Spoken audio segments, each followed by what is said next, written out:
On the warm evening of July 22, 2017, 5 lifelong friends stepped out of a busy downtown restaurant in Ridgecrest, Colorado, after finishing their monthly dinner tradition. The dinner had been loud, cheerful, and filled with laughter, the kind that made nearby tables smile. The 5 women, Ariana, Tessa, Lila, Brooke, and Carmen, were inseparable since childhood, and they never missed these monthly reunions, no matter how chaotic their adult lives became. Security cameras captured them walking down Oak Ridge Avenue at 9:46 p.m., talking and joking as they headed toward the public parking area where their cars were left. But that footage became the last confirmed sighting of all 5 women. By the next morning, when none of them responded to calls or texts, families panicked. Their cars were still in the lot. Their purses untouched. Their phones dead. Their last known steps seemed to vanish in the short stretch of road where camera coverage ended. For 5 years, there were no leads, no sightings, no evidence. Then, during excavation for a new housing development on the north end of Ridgefall, construction workers unearthed 5 skeletons, all buried together, all confirmed to be the missing friends. And the way they were arranged raised questions darker than anything investigators had ever imagined. Ridgefall's popular eatery, Harbor Lane Grill, was the kind of place where waiters learned regulars' names and the line stretched out the door on weekends. Inside, the lighting was soft, the dishes always steaming, and the walls decorated with old framed photos of the town's early days. It was lively that Saturday night, crowded but warm, the atmosphere buzzing with conversation. The 5 women arrived within a 10-minute window. Ariana, still in her navy blue nursing scrubs, looked exhausted but happy to be off shift. She dropped her bag into her seat and sighed in relief. Tessa, wearing a loose boho blouse and her ever-present camera strap, came in excited to share the portraits from her latest client shoot.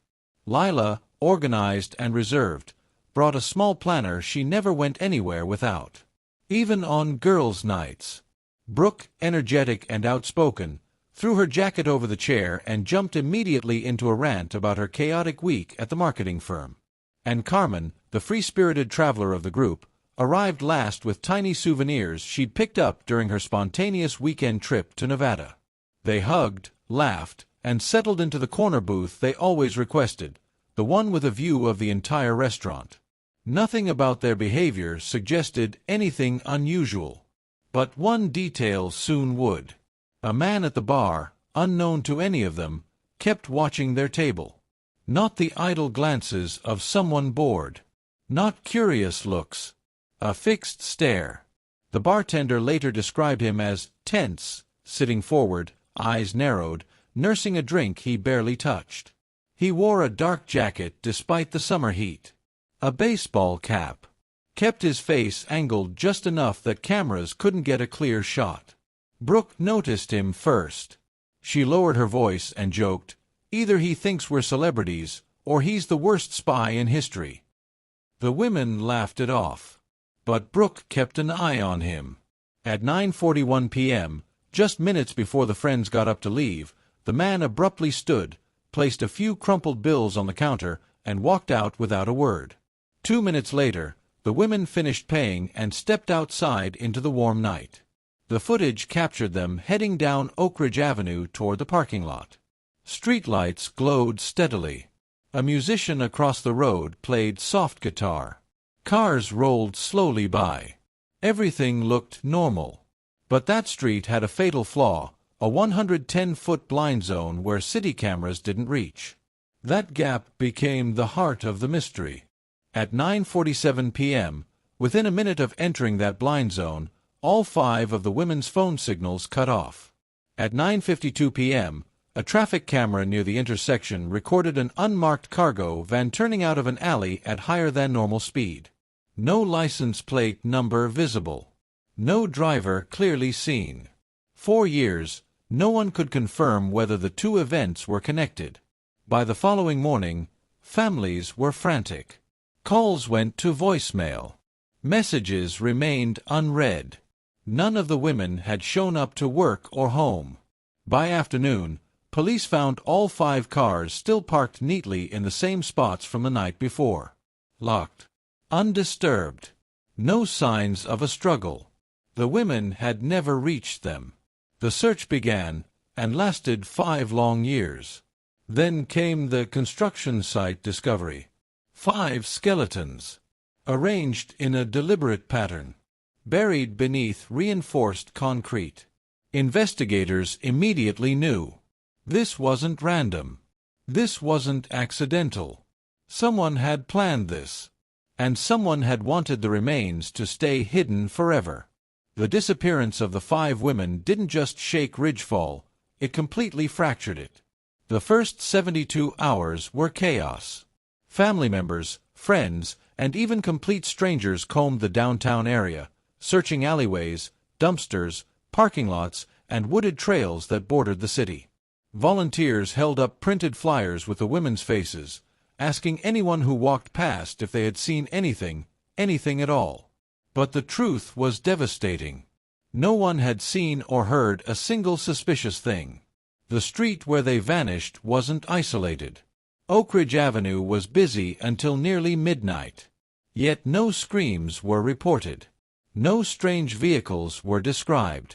No suspicious movement caught anyone's attention.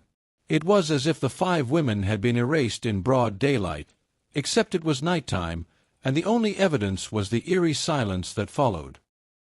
Detectives set up their headquarters inside the Ridgefall Community Hall.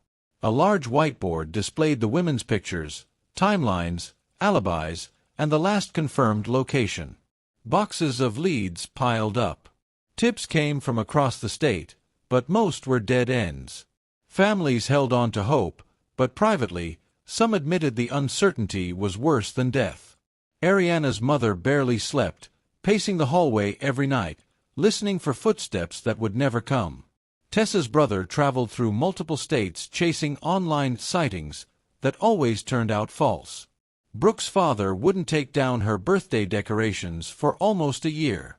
Carmen's relatives looked through her journals trying to find any clue, any hint of fear she might have written down. Lila's co-workers left her desk untouched at the accounting office, planner open, pen uncapped, numbers frozen mid-calculation. The city changed after that night. People avoided walking alone. Restaurants added extra lighting. Police increased patrols. The once lively downtown felt heavier, quieter. Everyone kept asking the same question. How does 5 adult women vanish within minutes and leave behind nothing?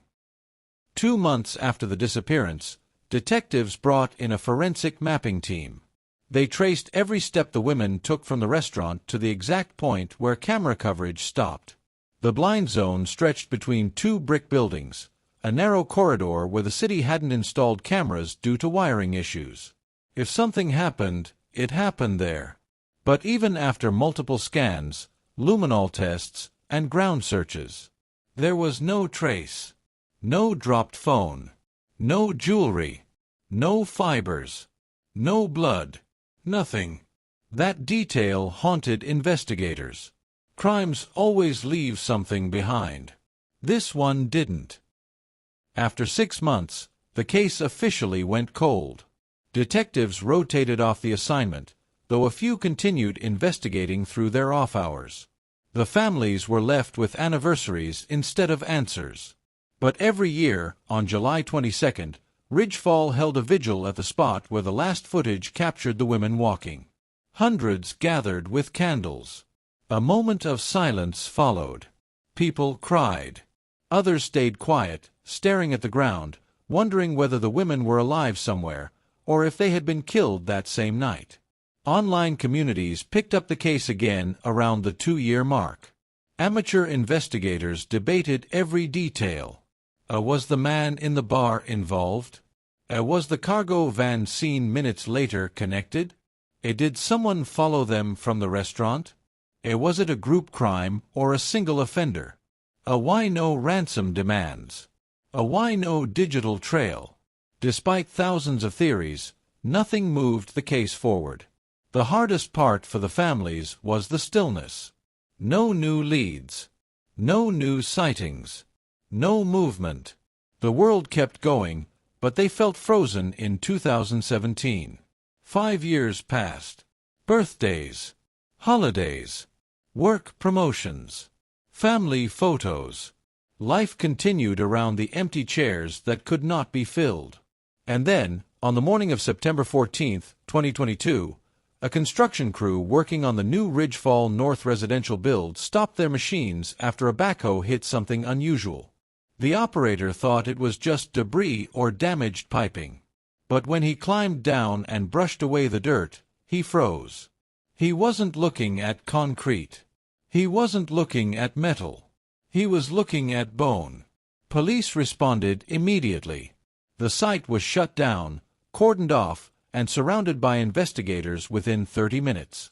Workers stood behind tape, silent, many pale and shaken. As teams began carefully excavating the soil, more bones appeared. And then more. Until one of the officers stepped back and whispered hoarsely, "Count them. There's 5. The remains were arranged side by side. Not tossed. Not scattered. Placed. And something else caught the lead investigator's attention, something that made him step back in horror. Each skeleton had an object placed on top of the ribcage. 5 women. 5 skeletons. 5 objects. All different. All deliberate. And all pointing to one chilling truth. Whoever did this wasn't just hiding bodies. They were sending a message. The excavation lights flooded the construction site with harsh white brightness as forensic teams moved slowly, carefully, documenting every inch of the burial pit. Officers who had worked dozens of crime scenes in their careers later admitted this one felt different the moment the arrangement of remains became clear. These weren't hastily buried victims. These weren't dumped bodies. This was deliberate, calculated, structured. Each skeleton had been carefully positioned shoulder to shoulder, the way close friends might sit on a bench. And on each ribcage lay an item, something small, something symbolic, something personal. The first object recovered was a silver keychain shaped like a tiny camera. Tessa's family recognized it instantly. She had carried it everywhere, attached to the zipper of her bag. She had bought it years earlier when she started her photography business. The second object was a small blue planner, water-damaged but intact enough to reveal Lila's handwriting on the inside cover. She had been meticulous about her schedule. Numbers, reminders, dates, everything was logged. The third skeleton had a broken hospital ID badge, the plastic cracked but the photo still visible. Ariana's name and faded picture stared back at the detectives. Her family hadn't seen that badge since the night she vanished. The fourth held a bracelet made of multicolored beads. Carmen had purchased it during one of her road trips and had given matching ones to the other women as gifts. She wore hers constantly. And on the fifth skeleton lay a small metal whistle, the one Brooke kept on her keychain, just in case, because she always said you never knew when you'd need to draw attention in an emergency. It was rusted now, buried for years, but unmistakable. The objects weren't placed randomly. They were chosen, preserved, arranged. As the medical examiner crouched over the remains, she whispered the thought they were all avoiding. These weren't trophies. These were identifiers. Someone wanted us to know exactly who they were. A quiet chill passed through the crowd. Within hours, families were called to the Ridgefall Police Department. Some fainted. Some screamed. Some sat in complete silence. After half a decade of waiting, 5 years of hoping, fearing, wondering, the answer had finally come. But closure did not feel like closure. It felt like another wound. In the conference room, the lead detective, Captain Darren Holbrook, laid out the findings soberly and carefully. The families stared at the photographs of the objects found on the remains. "This was intentional," he said. "Whoever buried them left these items so their identities would never be questioned. This was planned from the start." Ariana's mother asked the question everyone else was thinking. Why would someone go through all that trouble? Holbrook didn't have an answer. Not yet. Forensics continued their work through the night. Soil layers were photographed, sifted, and documented. Pollen samples were collected. The pit was measured precisely, 8 feet long, 4.5 feet deep, walls smooth and reinforced with old concrete fragments. The burial wasn't rushed. It wasn't improvised. Someone had time, privacy, and knowledge of construction materials. They also uncovered something unexpected along the northern wall of the pit: footprint impressions, preserved in a layer of hardened mud beneath the concrete rubble. Adult. Male. Boot size between 10.5 and 11. Deep heel imprints indicating weight or possibly someone carrying something heavy.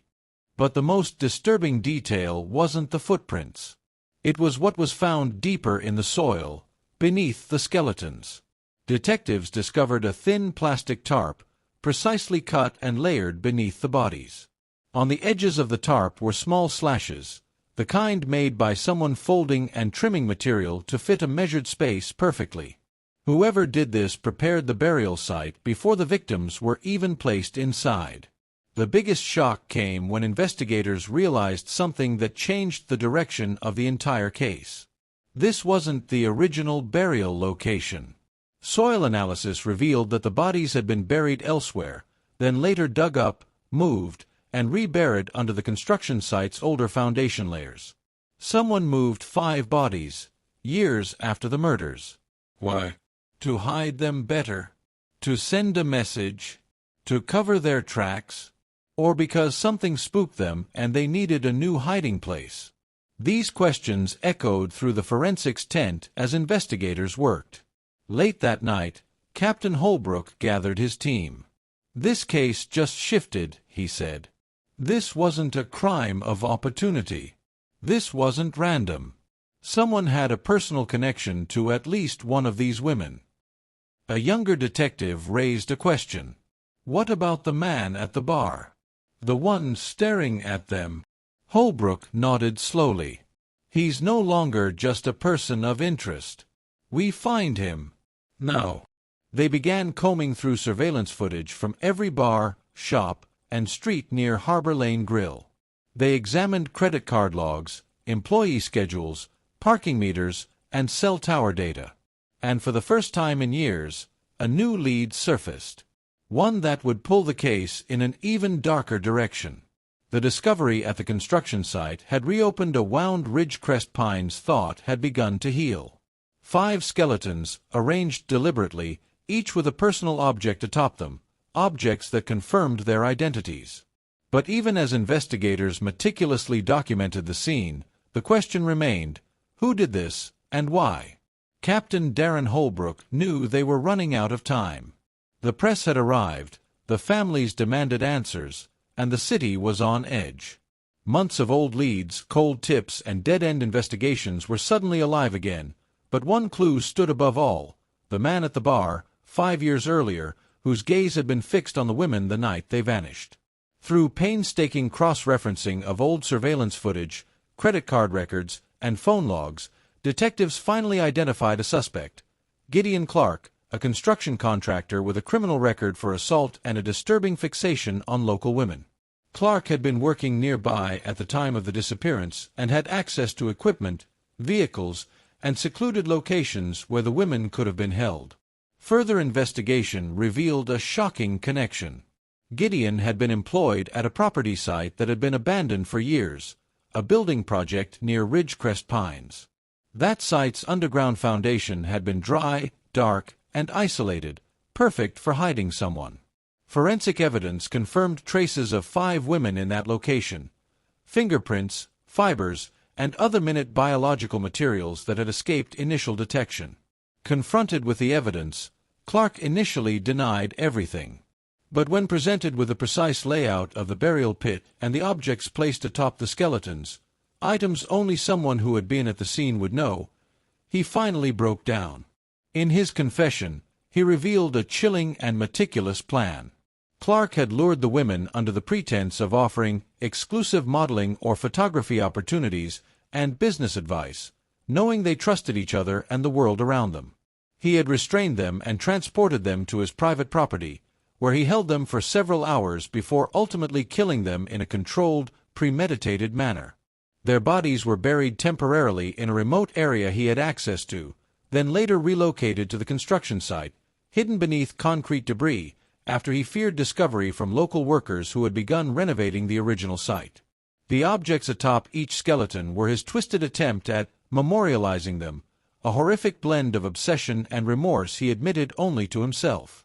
The confession sent shockwaves through Ridgecrest Pines.